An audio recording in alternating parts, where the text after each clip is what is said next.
तिमिरहरा जय दिट्ठी जनस्य देवेन नत्थि कायब्बम तह सुखम सय मादा विषया किम तत्थ कुब्बंती सयमेव जहा दिच्चो तेजो उन्नो या देवदा नभसी सिद्धो भी तहा नाणम स्वहम चलोई तहा देवो। प्रवचन सार की 67-68 नंबर की गाथा है और आचार्य देव कुंद कुंद स्वामी कह रहे हैं तिमिरहरा जय दिट्ठी। इस दुनिया में कुछ ऐसे पंछी हैं, कुछ ऐसे पशु हैं कि जिनकी दृष्टि के लिए अंधकार बाधा नहीं बनता। जैसे उल्लू को रात में दिखता है और दिन से ज्यादा जिसको रात में दिखता है समझ लो वो उल्लू है। उल्लू दिन भर सोता है, रात भर जागता है। और अगर मनुष्य पर्याय में ऐसा कोई व्यक्ति आपको मिले तो समझ लो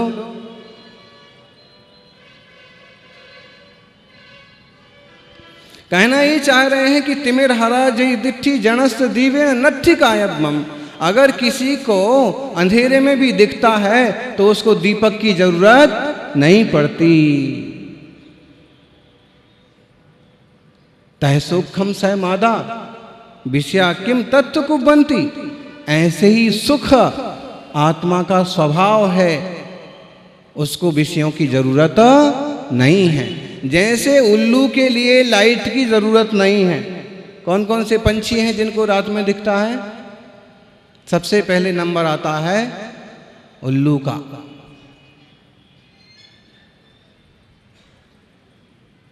वो इंसान भी उल्लू से कम नहीं है जो दिन से ज्यादा रात को जागे, दिन से ज्यादा रात को देखे, इधर उधर भटके। उल्लू है। कहते बिल्ली को भी, शेर को भी इनको रात में दिखता है। चमगादड़, चमगादड़ म्हणजे चमाचिड़ी, पेड़ पर उल्टी लटकी रहती है। जिंदगी भर जो उल्टा काम करते हैं उनको वो पर्याय मिलती है कि हमेशा पेड़ पर उल्टी लटके रहते हैं। बटवा गोल अलग अलग शब्द हैं अलग अलग प्रांत में। चमगादड़ उल्टा लटकने वाला प्राणी, और वो मुंह से ही खाता है और मुंह से ही जाता है। मल द्वार उसका अलग नहीं होता। कैसी तुच्छ पर्याय, उसको रात में दिखता है। आचार्य देव उदाहरण दे रहे हैं कि इन पंछियों को, कुछ पक्षियों पशुओं को रात में दिखता है तो उनको किसी टार्च की, किसी लालटेन की, किसी लाइट की जरूरत नहीं पड़ती है, क्योंकि उनको आंखों यूं दिख ही रहा रात को। ऐसे ही आत्मा का स्वभाव ही सुख है, इसलिए आत्मा को किसी विषयों की जरूरत नहीं है। कितना अच्छा उदाहरण दिया।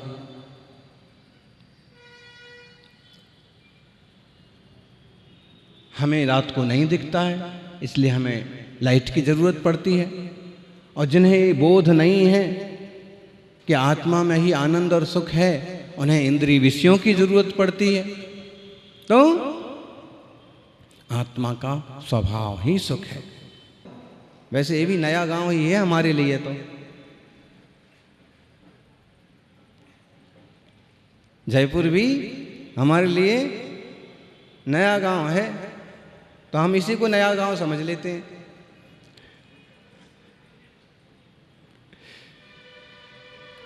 ज्ञानी हर समय नया है, हर पर्याय नई है, और हर समय में, हर पर्याय में कुछ हर नया सीख लिया जाए, नया आनंद लिया जाए, नई तल्लीनता, नई आत्मानुभूति, तो जीवन में आनंद हो जाए। सयमेव जहाँ दिचो, जैसे सूरज खुद प्रकाशमान है, तेजो किसी से उसे जरूरत नहीं है कि उधार लेवे लाइट, न उसको प्रकाश उधार लेने की जरूरत है और न उसको प्रताप उधार लेने की जरूरत है। प्रकाशमान भी है और प्रतापवान भी है, लाइट भी देता है और तेज भी देता है। प्रतापी है सूरज, प्रकाशवान प्रतापवान। ऐसे ही अपना ज्ञान घन आत्मा केवल ज्ञान प्रकाशमान भी है और लोक का अज्ञाता प्रतापवान भी है। तेजो उन्नो उन्ना उष्णता प्रताप। सूरज की किरणें गर्म होती हैं, चांद की किरणें शीतल होती हैं, और अग्नि मूल में भी उष्ण होती है और किरणें भी उष्ण होती हैं। नूण पहागी,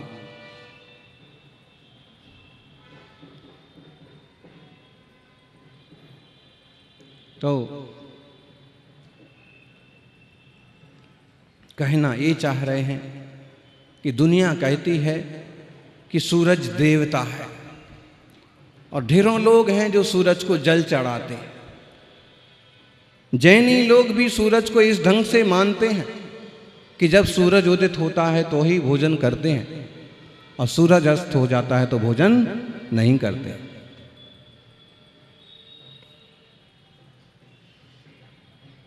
एक पुराना प्रसंग आता है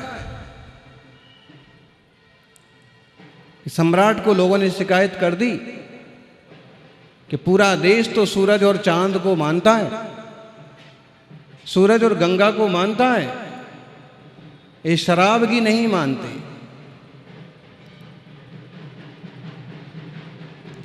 जैन लोग नहीं मानते।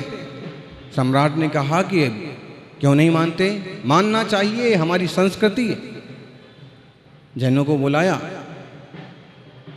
उन्होंने ये तो नहीं कहा कि सूरज देवता नहीं है, कि सूरज विमान है, विमान में रहने वाले देव हैं, गंगा नदी है, सामान्य नदियों की तरह उसमें भी जल बहता है, क्योंकि ये लोगों को समझ में भी नहीं आती।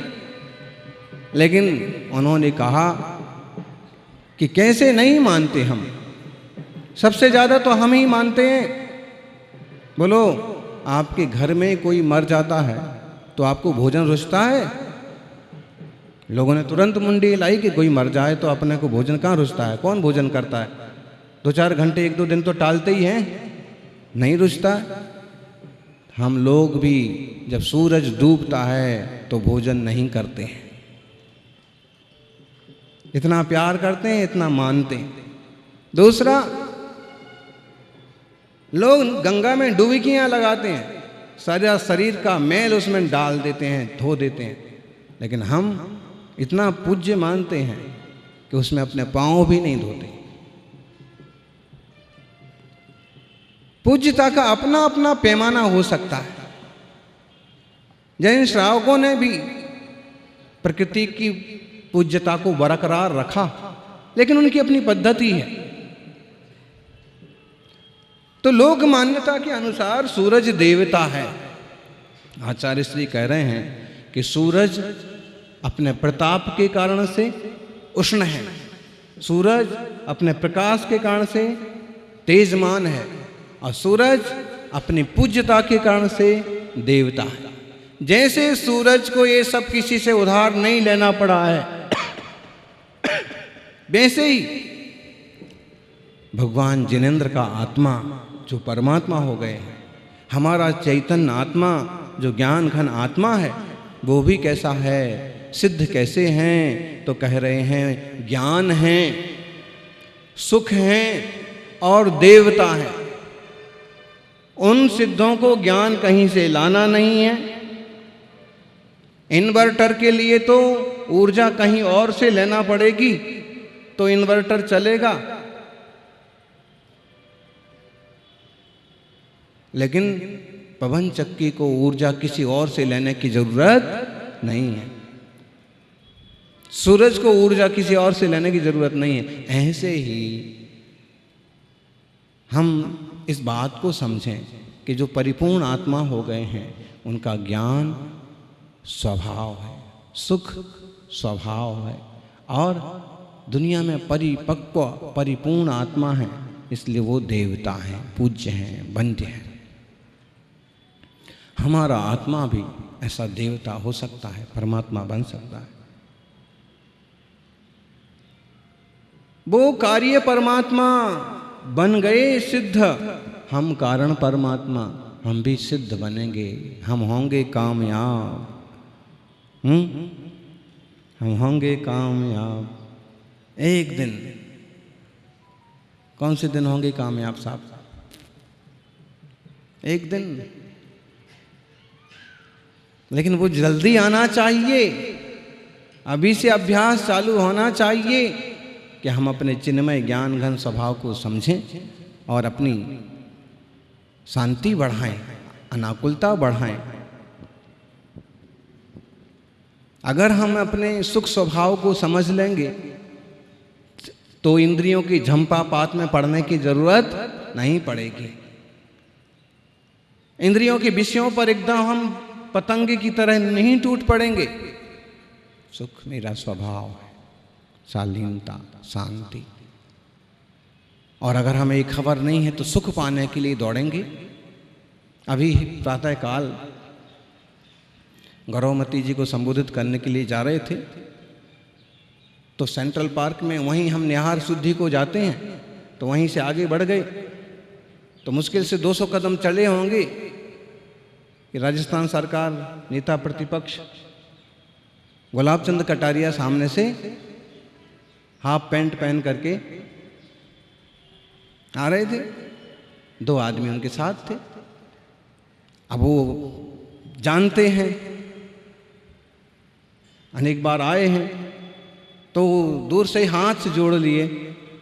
तभी अब दूर से कोई हाथ जोड़े हुए है तो एक दृष्टि अपनी भी पड़ गई। दृष्टि पड़ी तो पहचान में आ गए। तो हमने कहा तो बोले मैं यहाँ रोज दौड़ने आता हूँ, रोज मैं यहाँ घूमने आता हूँ, जब भी मैं यहाँ रहता हूँ मैं घूमने आता हूँ। मौन था, कहा तो कुछ नहीं, लेकिन एक बात ध्यान रखो, रोज रोज घूमने कौन जाता है? स्वास्थ्य लाभ के लिए दौड़ कौन लगाता है? जो बीमारी महसूस करता। अगर कोई अपने आप में परिपूर्ण है, स्वस्थ है, सुखी है, वो सेंट्रल पार्क में चक्कर लगाने भी नहीं जाता, हवा खाने भी नहीं जाता, आराम से घर में बैठता हवा खाने जाते हैं। फिर एक मार्ग पर हम लोग चले, बोले हवा मार्ग है, हवा सड़क है। बोले लोग यहाँ पहले हवा खाने आते थे और आज ये स्थिति है कि वहाँ अभी हवा का भी ठिकाना नहीं है, इतनी भीड़ हो गई। कहना ये चाह रहे हैं कि बहुत बड़े नेताजी हैं और चूंकि थोड़ी धर्म बुद्धि है तो मुनि संघ को देख करके हाथ भी जोड़ लिए हैं। लेकिन अगर किसी व्यक्ति को स्वास्थ्य लाभ करना है तो दौड़ता भी है, घूमने भी जाता है। ये फर्क पड़ता है कि अगर कोई थोड़ी सी और ज़्यादा धर्म बुद्धि वाला है तो फिर जिनालय की परिक्रमा लगाएगा, इस मंदिर से उस मंदिर तक के दर्शन करके आएगा कि सवेरे चलो 2-3 किलोमीटर चलना भी हो जाएगा। और लक्ष्य क्या है? भगवान का दर्शन। दर्शन के साथ में शरीर भी स्वस्थ रहेगा। जैसे अपन दर्शन के निमित्त से गए थे, चाहे पूरे पार्क के 2 चक्कर लग गए हमारे भी हैं। और ये जो श्रावक होते हैं ना साथ में, तुम ना चक्कर लगाओ तो भी लगवा देते हैं। 2 कहेंगे इधर से चलो, एक कहेगा उधर से चलो, वो कहेगा उधर से कम पड़ता है, वो उधर से कम पड़ता है। और उसी वकालत में अपन सोचते हैं कि चलो कहीं से भी चलो। तो लेकिन साथ में 3 जिनालयों के दर्शन भी हो गए। लक्ष्य क्या था अपना? मंदिर का दर्शन करेंगे, आरिका जी को संबोधित करेंगे, उत्साहित करेंगे संलेखना के लिए। उनका मन काफी संतुष्ट हुआ। तो जो अपने में संतुष्ट हैं उन्हें बाहर के उपक्रम करने की जरूरत नहीं पड़ती। बीमार हो तो दवा खाए, स्वस्थ हो तो दवा क्यों खाए? वापिस आ रहे थे तो सिविल लाइन के मंदिर का भी दर्शन कर सोचा कि दर्शन हो जाए, ठीक है, करते जाते। तो फिर राज्यपाल का भवन, राजभवन, मुख्यमंत्री का भवन,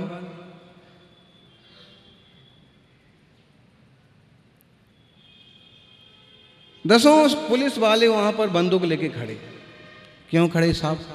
अभी हम और जगह देख के भी आए, और घर देख के आए, वहां तो नहीं खड़े, यहां क्यों खड़े? बोलो। अब इसी में से आप सीखते जाओ। आप पता नहीं इस ढंग से सोचते कि नहीं सोचते, हम तो हर चीज पर सोचते हैं कि संसार किस ढंग से चलता है, और घर पर क्यों नहीं खड़े बंदूक लेकर के। आप कहोगे मुख्यमंत्री का बंगला है, एक मुख्यमंत्री का निवास है, भाई और भी तो आजू बाजू में दूसरे दूसरे मंत्रियों के हैं, वहां पर भी नहीं इतने खड़े हैं। नहीं, सबसे बड़ा मुख्यमंत्री होता है। वास्तविकता है जिसको जितना ज्यादा मौत का भय होता है उसकी उतनी बड़ी सुरक्षा होती है। एक सादे ग्रस्त को मौत का उतना ज्यादा भय नहीं है, इनको ज्यादा है। क्यों? सादा ग्रस्त ने किसी से दुश्मनी भी मोल नहीं ले रखी है, किसी पार्टी से भी जुड़ा हुआ नहीं है, किसी को उसने सजा भी दी नहीं है, दिलवाई नहीं है, किसी तरह का वहाँ बहुत बड़ा बड़ा भाषण और बक करके किसी पर जहाल भी नहीं उगल रहा है। इसलिए उसको एक शालीनता है, एक सुख है कि अपनी झोपड़ी में है, अपने छोटे घर में है, दो टेंशन, और कभी भी आयु पूरी होगी तो ही मौत आएगी या कोई दुर्घटना। इनको ज़्यादा भय है, इनको ज़्यादा खतरा है। जिसको XYZ जितनी बड़ी सुरक्षा दी जाए और Z पर सुरक्षा दी जाए तो समझ लो उसको, क्यों जी शिखर जी? सही बात। और मुनियों का जीवन तो एकदम शालीन होता है। हमारे लिए भी दे दी थी, आ भी गए थे यहाँ पर पुलिस वाले, तो हमने उनको समझाया कि भाई अभी चतुर्मास चल रहा है, कोई ज़रूरत नहीं है यहाँ पर फिजूल में समय दे करके सरकार का इतना और खर्च करवाना, हमारे लिए तो कोई मतलब नहीं। आराम से आप लोग अपना श्रावक अपना कर्तव्य करें, ठीक है, लेकिन मुनि अपने आप में इतने निष्प्रह और शांत हैं, उन्हें किस चीज़ का भय है? क्योंकि आजकल जब विहार होते हैं तो आज तो इसके भय भी पैदा हो गए, क्योंकि रास्ते चलते किसके मन में क्या चल रहा है। अरे बीतरागी शांत पुरुषों को देख करके भी कोई द्वेष करने लग जाता है। वैसे रास्ते चलते वक्त तो मुनि संघों के लिए भले एक सुरक्षा का ध्यान रखा जाए, बाकी बैरागी तो अपने देह से निर्मोही होते हैं, वो उसकी सुरक्षा के लिए कोई उपक्रम नहीं करते। क्यों? देह से आत्मा की भिन्नता को जाना, अपन भी ज्ञान घन स्वभाव को जाने और चैतन्य स्वभाव में रमण करके बहुत से पर जाने का पुरुषार्थ करें। जय बोलिए 24 तीर्थंकर भगवान की।